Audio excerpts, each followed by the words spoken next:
আমরা বাড়িতে সচরাচর ডিমের ঝোল, ডিমের কারি এগুলো তো খেয়েই থাকি। কিন্তু এইভাবে একটু ডিম পোস্ত বানালে খাওয়াটা কিন্তু একটু অন্যরকম হয়। এই ডিম পোস্ত শুধু ভাতের সাথেই যে ভালো লাগে তা না। রুটি, পরোটা সব কিছুর সাথেই আপনারা পরিবেশন করতে পারবেন। নমস্কার বন্ধুরা, কিচেন অফ সোনটাই চ্যানেলে আপনাদের স্বাগত। আজকে এই রেসিপি ডিম পোস্ত। আমি একটা কড়াইয়ের মধ্যে 4টে ডিম এবং কয়েক টুকরো আলু সিদ্ধ করতে বসিয়ে দিয়েছি। তার মধ্যে পরিমাণ মতো একটু লবণ দিয়ে দিয়েছি।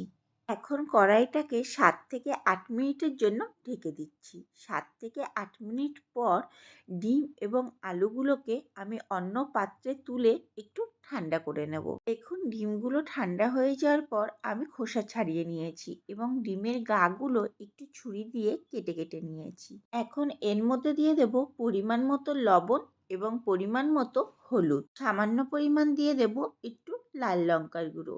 এখন ডিমগুলোর গায়ে ভালো করে মাখিয়ে নেব।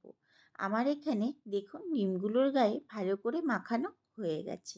এখন কড়াইতে বেশ খানিকটা তেল বসিয়ে দিয়েছি। তেলটা গরম হয়ে গেলে ডিমগুলোকে আমি ভাজার জন্য দিয়ে দিচ্ছি। ডিমগুলোকে আমরা এখানে একটু হালকা করে ভেজে নেব। এই 2 মিনিট মতো লো ফ্লেমে একটু নাড়াচাড়া করে নেব। খুব একটা কিন্তু লাল করে ভাজবো না। দেখুন, আমার এখানে ডিমগুলোর কালার একটু হালকা চেঞ্জ হয়ে গেছে। এই পর্যায়ে আসলে আমি ডিমগুলোকে তুলে নেব।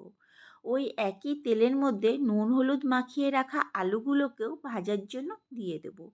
আলুগুলোকেও আমরা একদম কড়া লাল করে ভাজবো না, একটু হালকা লাল করে ভেজে নেব। তেলের মধ্যে দিয়ে ওই 2 মিনিট মতো একটু নাড়াচাড়া করে নেব। গ্যাসের ফ্লেমটাকে এই সময় লোতেই রেখেছিলাম।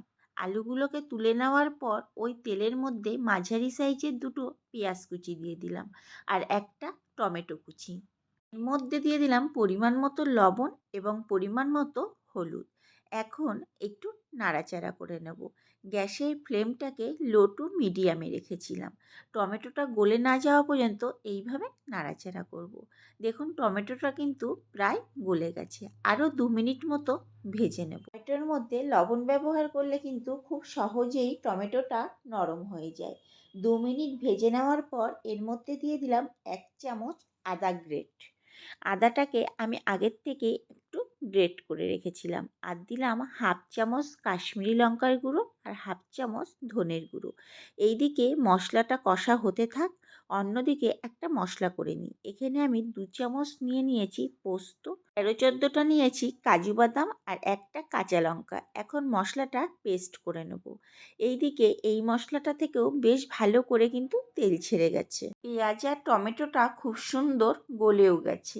এরকম পর্যায়ে যখন চলে আসবে এর মধ্যে পোস্ত এবং কাজু বাদামের পেস্টটা দিয়ে দেব।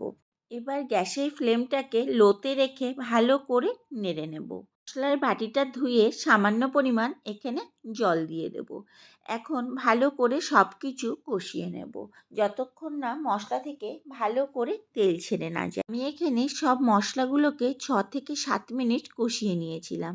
দেখুন, মশলা থেকে কিন্তু আস্তে আস্তে তেল ছাড়া শুরু করে দিয়েছে। যখন এরকম পর্যায়ে আসবে তখন ভেজে রাখা আলু এবং ভেজে রাখা ডিমগুলোকে মশলার মধ্যে দিয়ে দেব। 2 মিনিট মতো মশলার সাথে সব কিছু নাড়াচাড়া করে নেব। তবে একটু সাবধানে করতে হবে যাতে ডিম এবং আলুগুলো ভেঙে না যায়। সব মশলা মাখিয়ে নেওয়ার পর 1-2 মিনিট আমি লো ফ্লেমে এইভাবে রেখে দিয়েছিলাম। এইভাবে রেখে দেওয়ার পর দেখবেন চারিদিক থেকে তেলটা দেখা যাবে। তখন ভাববেন মশলাটা ঠিকঠাক কষানো হয়ে গেছে। এর মধ্যে দিয়ে দেব হাফ বাটি মতো জল। এবার সব কিছু নাড়িয়ে নিয়ে গ্যাসের ফ্লেমটাকে হাই করে দিয়ে 6 থেকে 7 মিনিটের জন্য কড়াইটাকে ঢেকে দিলাম। 6 থেকে 7 মিনিট পর ঢাকনাটা তুলে এর মধ্যে দিয়ে দেব আস্ত কয়েকটা কাঁচা লঙ্কা। আমি এখানে 3টে কাঁচা লঙ্কা দিয়েছি। ঝোলটা আরেকটু শুকিয়ে নেওয়ার জন্য আবারও আমি কড়াইটাকে 5-6 মিনিটের জন্য ঢেকে দিচ্ছি। 5 থেকে 6 মিনিট পর ঢাকনাটা তুলে নিলাম। এখানে আমার ঝোলটা কিন্তু বেশ ঘন হয়ে এসছে। এই রেসিপিটায় বেশি ঝোল কিন্তু খেতে ভালো লাগবে না। এর মধ্যে দিয়ে দেব সামান্য পরিমাণ চিনি।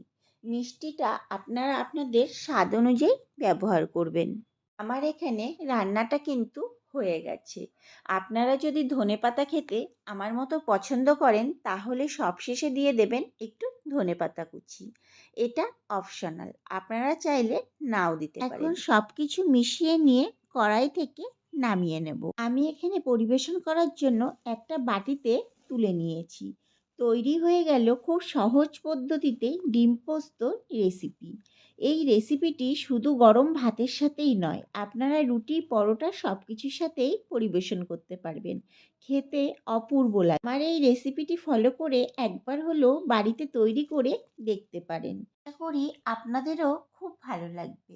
রেসিপিটি ভালো লাগলে আমার চ্যানেলটিকে সাবস্ক্রাইব এবং ফেসবুক পেজ থেকে যদি দেখে থাকেন পেজটিকে ফলো করে দেওয়ার অনুরোধ রইল।